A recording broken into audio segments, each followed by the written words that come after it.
مجھے بیبی چاہیے، مجھے نہیں پتا، مجھے اپنا بیبی لا کر دیں۔ 18 سالہ ماہین منہ بسورتے ہوئے آ کر تبریز ہمدانی کی گود میں بیٹھتی اس سے اپنی خواہش کا اظہار کر گئی تھی، جسے سنتا وہ حق تک سا رہ گیا تھا۔ آپ کو کس نے کہا بیبی کا؟ آپ کا ہو نا میرا بیبی، ہمیں کوئی اور بیبی نہیں چاہیے۔ تبریز ہمدانی نے اسے پیار سے پچکارا۔ نہیں ریزی، مجھے ہمارا بیبی چاہیے۔ نور مجھے اپنا بیبی نہیں دیتی، وہ کہتی کہ میں اس کے لیے بیبی کو رلاتی ہوں۔ ایسا نہیں ہے، میں اسے پیار کرتی ہوں، وہ گندی ہے۔ آپ مجھے میرا بیبی لا کر دیں گے نا؟ وہ سوسو کرتے اسے ساری بات بتاتے، امید طلب نظروں سے اس کی طرف دیکھتے تبریز ہمدانی کو سخت مشکل میں ڈال گئی تھی۔ تبریز ہمدانی کا نام کس نے نہیں سنا تھا؟ وہ بے حد بگڑا ہوا امیرزادہ جس کے قصے سرے عام لوگ کہتے اور سنتے، مگر جس کلاس سے اس کا تعلق تھا وہاں یہ عام بات تھی۔ پھر وہ امریکہ جیسی ریاست سے آیا تھا، وہاں کیا نہ ہوتا تھا، اور گھر کے بزرگوں سے تو اس بات کو عام اور سادہ لے کر رکھا تھا۔ لڑکوں کا کچھ نہیں بگڑتا۔ وہ 32 سالہ نوجوان دیکھنے میں بلاکا ہینڈسم اور پرکشش تھا۔ اس کی سیاہ زیر کرتی شارپ نگاہیں منٹوں میں کسی کو بھی اپنا اسیر بنا لیتی تھی۔ دادا جی کے کہنے پر اور منت ہر وہ سارا اپنا کام بزنس اور اب پاکستان اسلام آباد میں سیٹ کر رہا تھا۔ امپورٹ ایکسپورٹ کا یہ بزنس ان کا خاندانی بزنس تھا۔ وہ چاہتا تو ان کا حق رکھتا تھا، مگر وہ خود بھی اب بوریت محسوس کرنے لگا تھا۔ یوں بھی مغربی عورت شادی کے لائق نہیں ہوتی۔ وہ خاندان کا سب سے بڑا صاحبزادہ تھا اور اس سے چھوٹے تمام منگنی شدہ نکاح شدہ ہو چکے تھے۔ دادا جی روز اسے شرم دلاتے کہ ایک آدھ منگنی کا شور ہی ڈال دو۔ دادا جی کے لاڈ پیار نے ہوٹ بگڑا تھا۔ جب تک وہ وہاں ہاں کرتا گھر کی سب ہم عمر لڑکیاں بیاہی جا چکی تھی، کچھ تو 2 بچوں کی مائیں بھی بن گئی تھی۔ اب کون اس بگڑے لڑکے کی آس میں بیٹیاں گھر بٹھاتا؟ تو جس کو جو مناسب رشتہ ملا وہیں اس کا ڈھول بجتا گیا۔ اب وہ کسی مشرقی عورت سے شادی کرنا چاہتا تھا جو بالکل انچھوئی ایسی معصوم ہو کہ اس کے دل و دماغ میں کسی کا گزر نہ ہوا ہو۔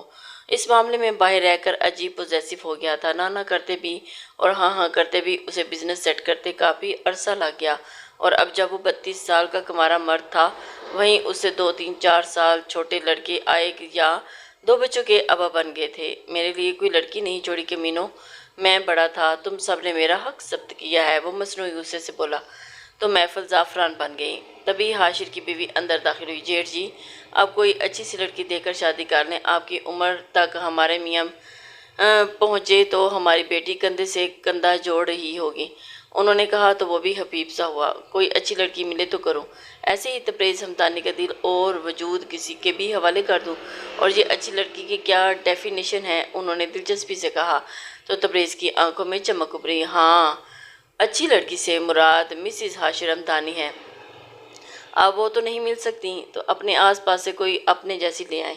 یہ حاشر صاحب کا حوصلہ ہے، جگر تم نہیں سہ پاؤ گے۔ ہر چمکتی چیز سونا نہیں ہوتی۔ واقعی؟ تبریز ہمدانی نے پوچھا تھا۔ حاشر نے چھوٹے غالب نے آہ بھرتے کہا تو وہ گھورتی باہر نکل گئی، جبکہ حاشر کا کہکا سب سے جاندار تھا۔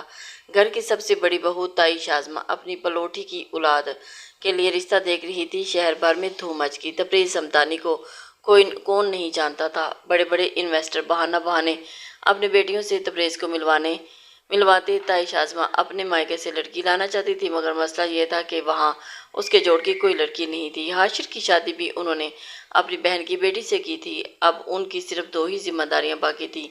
ماہین اختر جو شانزے کی سب سے چھوٹی بہن تھی، جو کہ 18 سال کی تھی اور اس وقت اپنے ددھیال رہنے گئی تھی، جب سے اس کی بہن کا انتقال ہوا تھا اسے اپنے پاس لے آئی تھی۔